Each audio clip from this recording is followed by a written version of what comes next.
الحمد لله وكفى وسلام على عباده الذين اصطفى أما بعد قال الله تبارك وتعالى في القرآن المجيد والفرقان الحميد فاعوذ بالله من الشيطان الرجيم بسم الله الرحمن الرحيم قل إن كنتم تحبون الله فاتبعوني يحببكم الله ويغفر لكم ذنوبكم والله غفور رحيم وقال النبي صلى الله عليه وسلم من أحب سنتي فقد أحبني ومن أحبني كان معي في الجنة أو كما قال عليه الصلاة والسلام۔ حضرات علماء کرام، معزز سامعین، اللہ کا بہت بڑا احسان ہے کہ اللہ تبارک و تعالی نے ہم لوگوں کو اپنے گھر میں بٹھا کر اپنی یاد میں لگایا۔ 3 دن ہم نے اللہ کے فضل سے اس دعا کا ورد کیا جس دعا کو اللہ تبارک و تعالی نے ہی ایک اپنے وقت کے ولی خواجہ ابو الحسن شاذلی نور اللہ مرقدہ کے دل پر القاء کیا۔ خواب میں حضور اکرم صلی اللہ علیہ وسلم نے یہ دعا خواجہ ابو الحسن شاذلی کو یاد کرائی، یہ بتائی، اور اس دعا کو پڑھا انہوں نے جب ان کا جہاز ڈوب رہا تھا، بچنے کی کوئی آس نہیں تھی، جہاز کے نکلنے کی کوئی آس نہیں تھی، جہاز میں جتنے بھی لوگ بیٹھے تھے سب کو اپنی موت سامنے نظر آ رہی تھی۔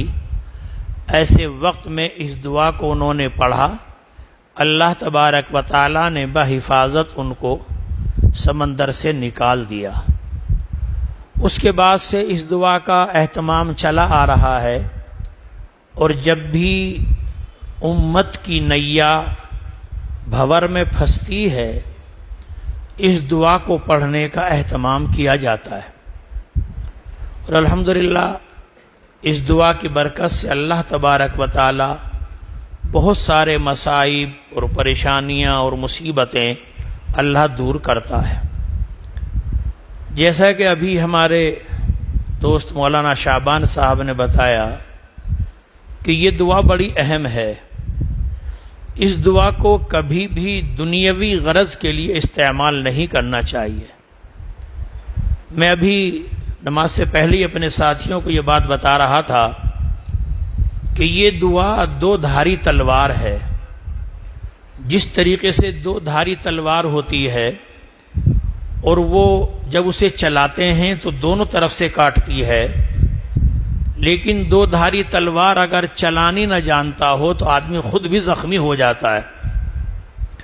اس لیے اس دعا کو اللہ کو راضی کرنے کے لیے استعمال کریں گے تو سمجھو انشاءاللہ ہمارا بیڑا پار ہوگا۔ اور میرے بھائی، اصل مقصد تو اللہ سے محبت ہے، اصل مقصد تو اللہ کو لاڈ میں لانا ہے، اللہ کا پیار لینا ہے، اللہ کی محبت لینی ہے۔ اگر اللہ کی محبت مل گئی تو ہمیں تو کسی چیز کی پھر ضرورت ہی نہیں۔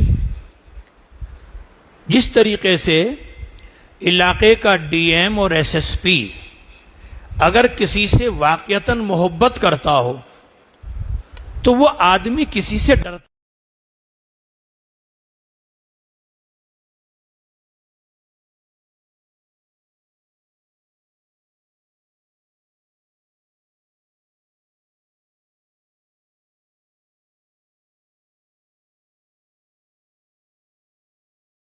ہے۔ ڈی ایم کو اطلاع ہوگی 100% اس وقت اللہ کی 100% اطاعت کرنے والے تھے، اللہ کی 100% ماننے والے تھے، اللہ کی 100% مان کر اللہ کے منٹوں میں 6 لاکھ میں سے 6 بچے بقسم میں ڈھیر ہو گئے۔ بنی اسرائیل خوش ہوئے، بیت المقدس سے نکلے، ان 6 لوگوں کو گرفتار کیا. ان میں بخت نصر بھی تھا جو بابل کا بادشاہ تھا, جو 6 لاکھ فوجوں کو لے کر آیا تھا, وہ بھی تھا. اس کو اور اس کے 5 ساتھیوں کو گرفتار کیا. ہاتھوں میں ہتھکڑیاں ڈالی, پیروں میں بیڑیاں ڈالی, گلے میں توک ڈالا اور کوڑے مارتے رہے. اور کوڑے مار مار کر 5 کو جتنی بھی آبادی تھی سب کے دروازے پر لے گئے اور کوڑے مار مار کے کہلوایا کہ کہو ہم اللہ کے گھر کو توڑنے آئے تھے, اللہ نے ہمارا یہ حشر کیا. کہو اللہ کے گھر کو توڑنے آئے تھے, بنی اسرائیل کو مارنے آئے تھے, اللہ نے ہمارا یہ حشر کیا. سب جگہ ذلیل کر کے ان کو جیل کے اندر ڈال دیا. دکھا دیا اللہ نے محبت, اللہ نے محبت دکھا دی. اللہ جب محبت کرتا ہے تو کیسی کرتا ہے, اللہ جب پیار کرتا ہے کیسے کرتا ہے. لیکن میرے بھائیوں, یہ محبت باقی کیسے رہے گی, یہ محبت باقی کیسے رہے گی جب ہم اللہ کے بندے بن کر اللہ کی عبادت کریں گے, اللہ کے بندے بن کر اللہ کو راضی کریں گے اور مخلوق کے ساتھ محبت کریں گے, مخلوق کے ساتھ ہمدردی کریں گے. اسی لیے اللہ تبارک و تعالیٰ نے, چونکہ حدیث کے اندر فرمایا گیا الخلق عیال اللہ, مخلوق اللہ کا کنبہ ہے, جتنے بھی انسان بستے ہیں سب اللہ کے کنبہ ہیں. اگر کوئی کسی کو پریشان کرے گا, کوئی کسی کو ستائے گا, اگر کنبے میں کسی کو کوئی ستاتا ہے تو کنبے کا جو بڑا ہوتا ہے اسے غصہ آتا نہیں آتا. اگر کوئی دوسرا آدمی آ کر, دوسرے خاندان کے آ کر میرے خاندان کے آدمی کو ستائے گا, ظلم کرے گا, تو جو خاندان کا ساتھ غصہ آئے گا, اس کی کیسے ہمت ہوئی میرے خاندان میں آنے کی, اس کی کیسے ہمت ہوئی میرے خاندان کے آدمی کو ستانے کی, اس کی کیسے مجال ہوئی میرے گھر کے آدمی کو اور میرے کنبے کے آدمی کو کیسے کہنے کی. کہے گا آدمی. الخلق عیال اللہ, مخلوق اللہ کا کنبہ ہے. اب اگر کوئی کنبے کو, اللہ کے کنبے کو ستائے گا, مارے گا, ظلم کرے گا, اللہ تبارک و تعالیٰ کو یہ ادا پسند نہیں آتی, اللہ کو یہ چیز پسند نہیں آتی.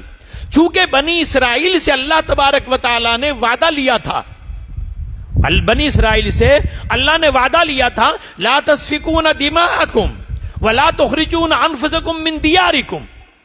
اور تیسرا وعدہ تھا آپس میں لڑنا نہیں, پہلا وعدہ آپس میں لڑنا نہیں, لڑائی جھگڑے مت کرنا. اور دوسرا وعدہ اللہ نے لیا تھا کہ کسی کو گھر چھوڑنے پر مجبور مت کرنا, یہ اللہ کا وعدہ تھا. اور تیسرا وعدہ لیا تھا اللہ نے کہ اگر کوئی تمہارا ساتھی گرفتار ہو کر دشمن کی قید میں چلا جائے چھڑا لینا. بنی اسرائیل جب تک ان 3 وعدوں پہ چلتے رہے, اللہ کی یہ مدد آئی, اللہ کی مدد آئی, اللہ کا یہ منٹوں سیکنڈوں میں کر دیا. لیکن اس کے بعد بنی اسرائیل اللہ کی لاڈ میں سڑ گئے. کبھی کبھی آدمی سڑ جاتا ہے, کسی کے خاندان والے کو اگر عزت مل جائے تو وہ اپنی عزت میں سڑ جاتا ہے اور پھر وہ دوسروں پر ظلم کرنا شروع کر دیتا ہے, دوسروں پر زیادتی کرنی شروع کر دیتا ہے اور سمجھتا ہے کہ میرا کون کیا بگاڑ پائے گا, ہم تو یوں ہیں, ہم تو فلاں ہیں, چنی ہیں, چنا ہے. تو بنی اسرائیل بھی یوں کہنے لگے. جب اللہ کی مدد ایسی آ گئی, منٹوں سیکنڈوں میں 6 لاکھ میں سے 6 بچے بقسم مر گئے تو سینہ تن گئے ان کا. اب وہ کہنے لگے نحن ابناء اللہ واحباؤ, اے لوگو ہم سے مت ٹکرانا, ہمیں کچھ مت کہنا, دیکھا نا تم نے, ہم نے ہاتھ اٹھائے تھے, صرف ہاتھ اٹھائے تھے ہم نے, صرف منٹوں سیکنڈوں میں ختم ہو گئے تھے, ہم سے مت ٹکرا جانا. یوں تو لوگوں کو دھونس دینے لگے اور خود آپس میں کیا کرنے لگے. اللہ نے کہا تھا لڑنا نہیں, آپس میں لڑنا شروع کر دیا. اللہ کہتا ہے لڑنا نہیں, آپس میں لڑنا شروع کر دیا. اللہ نے کہا تھا کسی کو گھر چھوڑنے پر مجبور مت کرنا, ایسے حالات بنانے لگے, گھر چھوڑنے پر مجبور کرنے لگے. اب جب یہ حالات بن گئے, اللہ کا لاڈ کسی کے ذات کے ساتھ نہیں ہے, کسی کے ساتھ نہیں, ذات کے ساتھ نہیں ہے. اللہ کے یہاں کوئی رشتہ داری نہیں, اللہ کے یہاں کوئی نسبت نہیں, اللہ کے یہاں تو صرف اور صرف اعمال ہے, اللہ کا صرف اعمال ہے. اسی لیے حضور اکرم صلی اللہ علیہ وسلم نے اپنی بیٹی فاطمہ سے بھی کہا تھا, اے بیٹی اللہ کے یہاں کوئی نسب نہیں چلتا, اللہ کے یہاں نسبت نہیں چلتی, اللہ کے یہاں تو عمل چلتا ہے, اللہ کا تو عمل چلتا ہے. بنی اسرائیل اللہ کو پیارے تھے جب وہ بنی اسرائیل اللہ کی مان رہے تھے. اللہ نے مدد کی, لیکن جب انہوں نے آپس میں لڑنا شروع کر دیا، قتل و قتال شروع کر دیا، ایک دوسرے کو گھر چھوڑنے پر مجبور کرنا شروع کر دیا، تو پھر اللہ تبارک و تعالیٰ نے اپنی ناراضگی بھی دکھائی۔ اللہ نے پھر اپنی ناراضگی بھی دکھائی۔ اور ناراضگی کیسے دکھائی؟ وہ بخت نصر جس کو انہوں نے پکڑا تھا، کوڑے مار مار کے گھر گھر ذلیل کیا تھا، جیل سے نکل کے بھاگ گیا، جیل سے نکل کے بھاگ گیا، بھاگ کر پھر بخت نصر گیا، پھر بخت نصر گیا، اور وہاں جا کر پھر دوبارہ 6 لاکھ فوج لے کر آیا، پھر آیا دوبارہ لے کر 6 لاکھ فوج لے کر دوبارہ آیا، اور پھر مسجد اقصی کو چاروں طرف سے گھیر لیا۔ میرے بھائیوں، ہم یہ سمجھے کہ ہم اللہ کے ماننے والے ہیں، نبی کے چاہنے والے ہیں۔ جس دن نبی کے چاہنے والے بن گئے اس دن اللہ کی مدد آ جائے گی۔ ابھی ہم صرف سوچ رہے ہیں، بنی اسرائیل سوچ رہے تھے ہم اللہ کے نبی کے اولاد ہیں، ہم مسجد اقصی کے وارث ہیں، ہم اللہ کا نام لیتے ہیں، ہم نماز پڑھتے ہیں، ہم کتاب پڑھتے ہیں۔ ان کے دماغوں میں یہ چیز بسی ہوئی تھی، لیکن لڑنا شروع کر دیا آپس میں، گھر چھوڑنے پر مجبور کر دیا، اللہ کے حکموں کو توڑنا شروع کر دیا۔ اللہ تبارک و تعالیٰ نے دکھایا مجھے تمہاری کسی چیز کی ضرورت نہیں ہے، اگر تم میری بات مانتے میں تمہاری مدد کرتا، تم نے میری بات ماننی نافرمانی کرنی شروع کر دی، اب میرا تمہارا کوئی واسطہ نہیں۔ چنانچہ بخت نصر نے 6 لاکھ فوجوں کو لے کر دوبارہ پھر بیت المقدس کو چاروں طرف سے گھیر لیا۔ اب ان کے ساتھ بگڑی ہوئی تھی نا، ربا بچا لے، اللہ بچا لے، اللہ بچا لے، وہ دہائی دینا ہم تیرے نبی کی اولاد ہیں، ہم تیرے لاڈلے ہیں، ہم تیرے چہیتے ہیں، ہم تیرے ماننے والے ہیں، وہ چونکہ ظاہر میں کرتے تھے۔ لیکن میرے بھائی، اللہ کا اصول ہے وَإِذَا أَرَادَ اللَّهُ بِقَوْمٍ سُوءًا فَلَا مَرَدَّ لَهُ وَمَا لَهُم مِّن دُونِهِ مِن وَالٍ، کہ جب اللہ تبارک و تعالی ہماری برائیوں کے سبب، ہماری بدعملیوں کے سبب ہمیں مٹانے کا فیصلہ کر لیں گے، دنیا کی کوئی طاقت نہیں ہے کہ فیصلے کو بدل دے، دنیا کی کوئی طاقت نہیں فیصلے کو بدل دے، پھر کوئی بچنے کا راستہ بھی نہیں۔ ہم سوچیں کہ ہم فلاں کے ذریعے سے بچ جائیں گے، ہم فلاں حکومت کے ذریعے سے بچ جائیں گے، ہم فلاں لیڈر کے ذریعے سے بچ جائیں گے، ہم نہیں بچ سکتے اگر اللہ کا فیصلہ ہمارے مٹانے کا ہو گیا۔ اگر بچنا ہی ہے تو اسی کی خوشامد کرنی پڑے گی اور اس کے بتائے ہوئے عمل پر چلنا پڑے گا۔ بخت نصر نے چاروں طرف سے گھیر لیا، اعلان کر دیا، بنی اسرائیل چلانے لگے، بلبلانے لگے، پکارنے لگے، مگر اللہ سننے والا نہیں تھا، اللہ نے نہیں سنی۔ بخت نصر کی فوج نے، اب اندازہ لگاؤ اللہ کیا نظام پلٹتا ہے۔ بخت نصر آگ کا پوجنے والا، اگنی پوجا کرنے والا، مشرک ہے، کافر ہے، اللہ کا دشمن ہے، اللہ کا باغی ہے، اس سے مشرک، کافر، اللہ کا باغی، آگ کا پوجنے والا، وہ توڑ رہا ہے کس کو؟ اللہ کے گھر کو، مسجد اقصی کو۔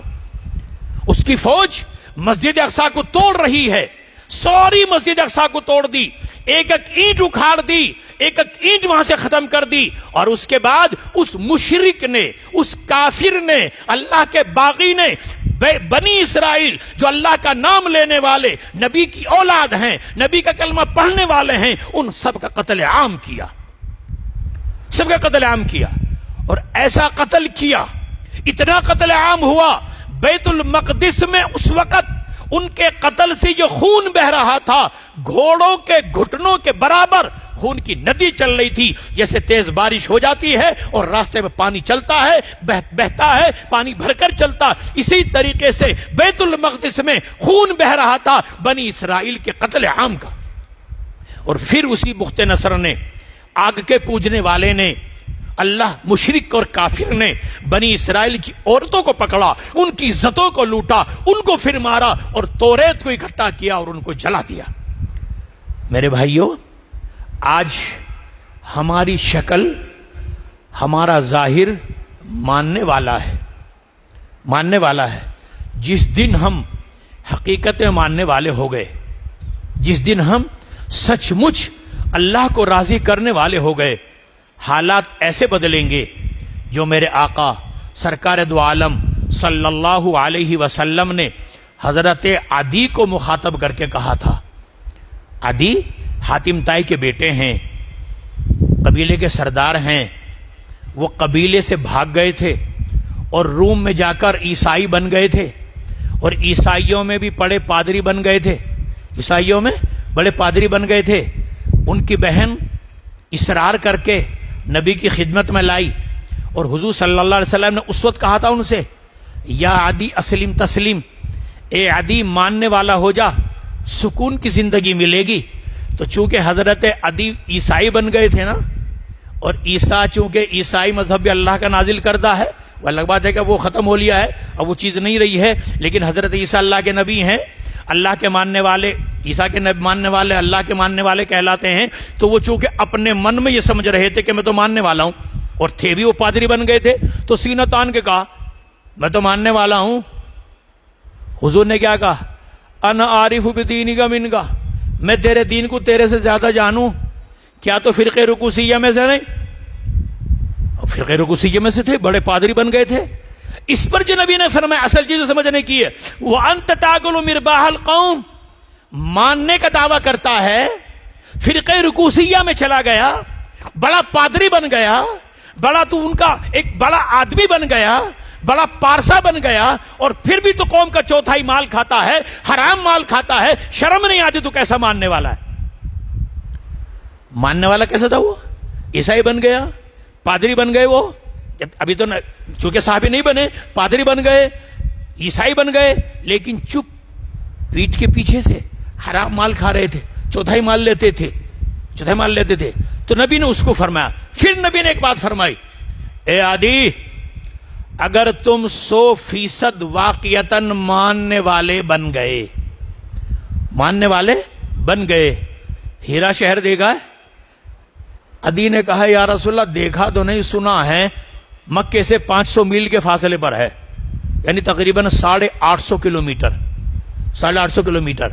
حضور نے فرمایا عدی یاد رکھ لینا، جس دن تم ماننے والے بن گئے، سچ مچ ماننے والے بن گئے، حقیقتیں ماننے والے بن گئے، ہیرا شہر سے ایک عورت اکیلی تنہا خوبصورت زیوروں سے لدی ہوئی اکیلی چلے گی ہیرا شہر سے، اور خانہ کعبے کا طواف کر کے واپس ہیرا شہر چلی جائے گی، یعنی 850 کلومیٹر آئے گی، 850 کلومیٹر چلی جائے گی، 1700 کلومیٹر وہ آئے گی اور جائے گی۔ اس درمیان میں کوئی ایک آدمی بھی ایسا نہیں جو اسے نظر اٹھا کر دیکھ لے، ایک آدمی ایسا نہیں جو نظر اٹھا کر دیکھ لے۔ عدی نے پوچھا یا رسول اللہ یہ قبیلے غفار کے لٹیرے، چور، اچکے، بدماش کہاں چلے جائیں گے؟ حضور صلی اللہ علیہ وسلم نے فرمایا سارے مسلمان ہو چکے ہوں گے، اور جب مسلمان ہو جائے گا کوئی بھی، مسلمان کی کیا پہچان ہے؟ قرآن میں فرمایا نا قُلْ لِلْمُؤْمِنِينَ يَغُضُّوا مِنْ أَبْصَارِهِمْ وَيَحْفَظُوا فُرُوجَهُمْ ذَلِكَ أَزْكَىٰ لَهُمْ وَقُلْ لِلْمُؤْمِنَاتِ يَغْضُضْنَ مِنْ أَبْصَارِهِنَّ وَيَحْفَظْنَ فُرُوجَهُنَّ، اے ایمان والے مردو اپنی نظروں کو نیچی رکھو، اجنبی عورتوں کی طرف اپنی نظر مت اٹھاؤ، اجنبی عورتوں کو اپنی آنکھوں سے مت دیکھو، اور اے عورتوں تم بھی اپنی نظروں سے اجنبی مردوں کو مت دیکھو۔ تو چونکہ قرآن کا حکم ہے اور مسلمان تو قرآن کی بات مانتا ہے، تو سارے کے سارے مسلمان ہو چکے ہوں گے، کوئی بھی 1700 کلومیٹر کے جانے میں ان جانے میں کوئی نظر اٹھا کر دیکھنے والا نہیں ہوگا، میں نبی نے فرمایا۔ پھر فرمایا اے عدی، جس دن تم 100% ماننے والے ہو گئے، جس دن تم 100% ماننے والے ہو گئے، کسرا کا تاج تمہارے قدموں میں ہوگا۔ آج ہم سوچ رہے ہیں ظالم ختم ہو جائے، ظلم ختم ہو جائے، ظالم ہمارے سر سے ہٹ جائے، ظالم ہمارے سر سے ہٹ جائے، ہماری سوچ ہے صرف، لیکن اللہ ظالم کو ہٹا دے، زبان پہ سب کے ہے اللہ ظالم حکومت کو ختم کر دے، لیکن میرے بھائی ظالم حکومت کب ختم ہوگی، ظلم کب ختم ہوگا؟ جب میرا اپنے نفس پر ظلم ختم ہو جائے گا۔ جس دن میرا اپنے نفس پر ظلم ختم ہو گیا، اس دن ظالم حکومت ختم ہو جائے گی، ظالم بھی ختم ہو جائے گا، لیکن جب تک میرے نفس پر میرا ظلم رہے گا تب تک ظالم ختم نہیں ہوگا۔ اسی لیے فرمایا اللہ نے ہمارے نفس پر ظلم کیا ہے، نفس پر ظلم کیا ہے، اللہ نے ہمیں کیوں کس لیے بھیجا تھا؟ ہمارا گھر کہاں تھا؟ ہم کہاں سے آئے تھے؟ کہاں سے آئے تھے؟ ہم جنت سے آئے تھے نا۔ دنیا میں اللہ نے کس لیے بھیجا ہمیں؟ تاکہ یہاں محنت کریں اور وہ کام کریں کہ ہمیں پھر جنت میں جائیں، وہ کام کریں پھر جنت میں جائیں۔ اب اس سے بڑا ظلم کون ہوگا؟ ایک آدمی محلوں کا رہنے والا، باپ دادا بادشاہ، حویلی ہیں، بڑی بڑی حویلیاں ہیں اور بڑا تاج تخت بادشاہ ہے، اور اس کا بیٹا اپنی کوٹھیوں کو چھوڑ کر، حویلیوں کو چھوڑ کر، اپنے محلوں کو چھوڑ کر جا کے جنگل میں جھونپڑی میں پڑ جائے تو کیا کہے گا کوئی؟ کتنا بڑا بیکار آدمی اپنے نفس پر کتنا ظلم کر رہا ہے، حویلی چھوڑ کر، محل کو چھوڑ کر یہاں کیسا مرا، کیسا پڑا۔ اسی طریقے سے ہم اپنے نفس پر ظلم کر رہے ہیں۔ ہمیں اللہ نے بھیجا تھا دنیا میں جنت میں اعلیٰ مقام بنانے کے لیے، لیکن ہم یہاں پر وہ سارے کام کر رہے ہیں کہ جس سے ہم جہنم کے ایندھن بنے۔ تو حضور نے اسی لیے فرمایا کہ جس دن تم ماننے والے ہو گئے، کسرا کا تاج تمہارے قدموں میں ہوگا۔ حضرت عدی اچھل گئے اور کہنے لگے یا رسول اللہ، کسرا؟ کون کسرا؟ وہ ہرمز کا بیٹا کسرا؟ آپ نے فرمایا ہاں ہاں وہ کسرا، ہرمز کا بیٹا۔ تعجب کیوں ہوا عدی کو؟ اس لیے کہ کسرا اس وقت سپر پاور تھی، پوری دنیا کی سپر پاور اس وقت کسرا تھا، جیسے آج سپر پاور امریکہ، پوری دنیا کی سپر پاور امریکہ، اسی طریقے سے سپر پاور اس وقت کا کسرا تھا۔ نبی نے فرمایا یاد رکھ لینا عدی، جس دن تم 100% ماننے والے ہو گئے، کسرا کا تاج تمہارے قدموں میں ہوگا۔ مطلب یہ کہ کسرا کی گردن کو تم کاٹو گے اور اس کے سر پر جو تاج ہوگا وہ زمین میں گرے گا، تمہارے قدموں میں آ جائے گا۔ یہ بات حضور فرما کر تو رخصت ہو گئے، لیکن جو کہ بڑی قیمتی بات بتائی تھی، عدی کے ذہن میں یہ بات تھی۔ حضرت عدی جب وہ بات کوئی بتاتا ذہن میں ہوتی ہے، یہ نہیں کہ یقین نہیں، یقین تو تھا لیکن آدمی دیکھنا چاہتا ہے۔ حضرت عدی پھر فرماتے ہیں میری ان آنکھوں نے دیکھا، ہیرا شہر سے ایک عورت اکیلی آئی، خانے کعبے کا طواف کر کے چلی گئی، کسی نے ابھی تو نظر اٹھا کر نہیں دیکھا۔ یعنی ایسا ماحول بن گیا، اس وقت ایسا ماحول بن گیا، حضور کے جانے کے بعد ایسا ماحول بن گیا۔ اور پھر فرمایا حضرت عدی نے کہ جب کسرا سے ہماری لڑائی چل رہی تھی، کسرا کی گردن ہم نے کاٹی تھی اور اس کا تاج رڑکتا ہوا میرے قدموں میں آیا تھا، میں نے اس کے تاج پر ٹھوکر ماری تھی۔ میرے بھائیوں، آج بھی اللہ دکھا رہا ہے، آج بھی اللہ دکھا رہا ہے 100% ماننے والے ہو جاؤ۔ جیسے سامنے ہم ہیں، اللہ نے ہمیں جو نوازا ہے، ہم سامنے جیسے ماننے والے ہیں، ہم لوگوں کے سامنے ہم اپنے آپ کو اچھا کہلاتے ہیں، عالم کہلاتے ہیں، حضرت کہلاتے ہیں، امیر کہلاتے ہیں، داعی کہلاتے ہیں، نیک کہلاتے ہیں، لوگ ہمیں دیکھ کر نہ معلوم کیسے کیسے گمان کرتے ہیں۔ اگر ہم 100% ماننے والے ہو گئے، اللہ کی مدد ایسی آ جائے گی، اور آئی ہے، آ رہی ہے، آئی ہے، آ رہی ہے۔